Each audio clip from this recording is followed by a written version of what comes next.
2019년도 중국의 양해가 시작됐습니다. 이제 여러가지 보도가 나올 텐데요. 그 전에 간단하게 중국의 양해에 대해서 배워보는 시간을 가지고자 합니다.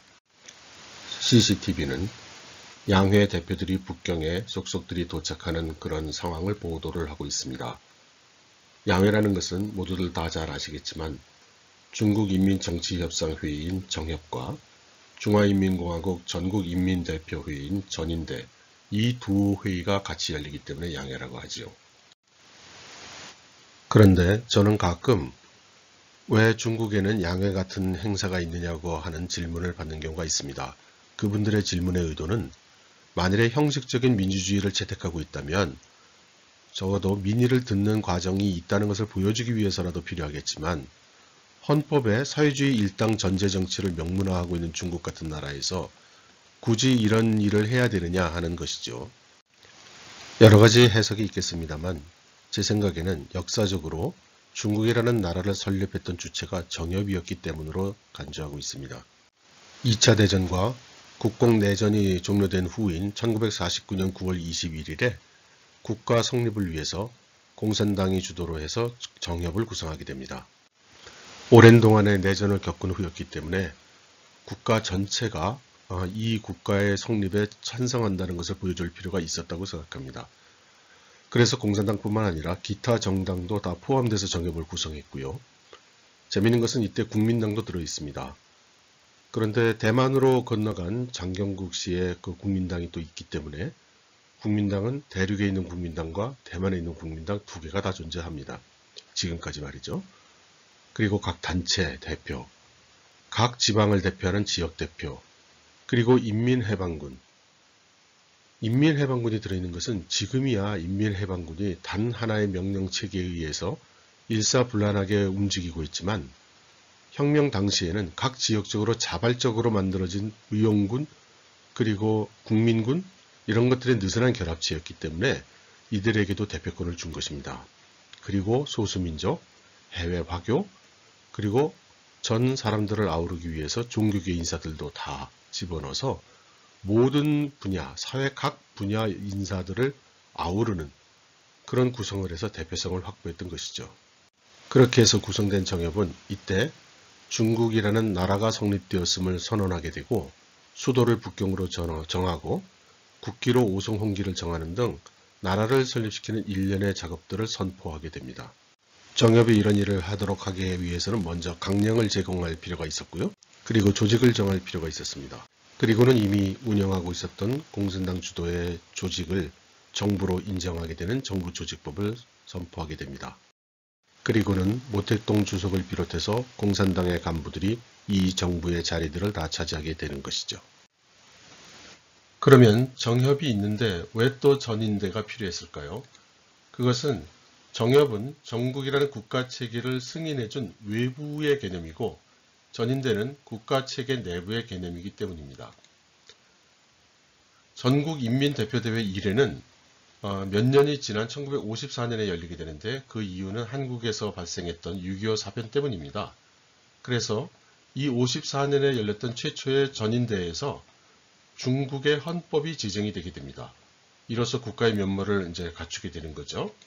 그에 따라서 그해 말에 다시 2회 대회를 열어서 정협의 회의 장정을 결정해서 공식적으로 이제부터는 국민의 대의기구는 정협이 아니라 전인대가 한다 이렇게 결정을 하게 됩니다. 그리고 나서 내부적인 정치적 갈등이 봉합됐던 1959년에 정협과 전인대를 동시에 거행을 하게 되죠. 이때부터 이 두 개를 묶은 양회라는 체계가 정착을 하게 된 것입니다. 그러면 양회가 어떻게 운영되는지 간단한 기본 지식을 한번 알아보겠습니다.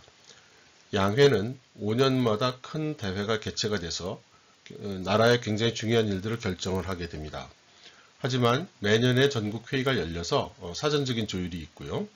정협의 경우에는 대표가 2158명, 인민대표의 경우에는 2980명이 2019년에는 참여를 합니다. 그래서 합치면 5000명이 넘기 때문에 굉장히 큰 숫자죠. 북경이 그래서 교통통제되고 아주 저같이 북경 사는 사람들은 매우 고통을 겪습니다. 하지만 이들 중에 상당수는 그 겸직을 하고 있어서 꼭 5,000명을 넘는 건 아닌 것 같습니다. 정협 같은 경우에는 각 지역 단위별로 다시 하부에 또 정협이 있어서 대표위원이 거기서 결정되게 됩니다. 인민대표회 같은 경우는 선거로 결정이 되고요. 양쪽 모두 5년 임기에 연임이 가능합니다. 그러면 인민대표는 어떻게 결정되는 걸까요? 인민대표의 선출 프로세스를 알아보겠습니다. 인민대표는 형식상 중국의 최고 의사결정 기구인데 인민대표 중에서도 전국인민대표대회가 그렇습니다. 그래서 전국인민대표대회 밑에는 각 지방 각급별로 인민대표대회를 또다시 이제 가지고 있죠. 이런 아래 단계에서부터 민주적 선거를 통해서 대표를 선출한다는 것입니다. 그래서 가장 기초 단위인 향급이나 현급에서 대표를 주민들이 직접 뽑고요. 그러면 이제 그 지역 행정 등급을 올라가면서 아래 급수의 그 인민대표가 위 상급 지역의 인민대표를 뽑습니다. 그렇게 해서 성급까지 오게 되면은 이제 전국 인민대표 대회 대표가 되는 것이죠. 그런데 재미있는 것은 여기에 인민해방군의 대표가 더 추가됩니다.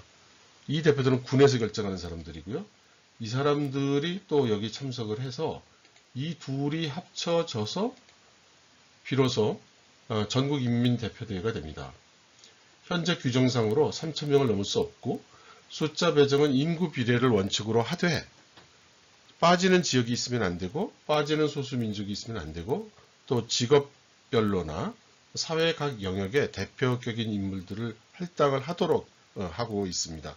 그렇게 해서 전체 사회 전반의 목소리를 듣겠다는 것이죠. 이번 양회는 대내적으로 긴장 상태입니다. 시진핑 주석과 리커창 총리 이런 최고 고위층들이 수차례에 걸쳐서 여러 사람들에게 공개적으로 경고도 하고 경계의 소리도 내고 있습니다. 이렇게 그 경고나 경계의 소리가 나오는 배경에 대해서는 짐작들은 하고 있지만 아직은 확실하게 단언할 수 있는 그런 상태는 못 되는 것 같습니다. 그래서 이번 양회는 혹시라도 무엇인가 특별한 일이 일어나지 않는지 예의주시해 볼 필요가 있다고 생각이 됩니다. 여러분 시청해 주셔서 감사합니다.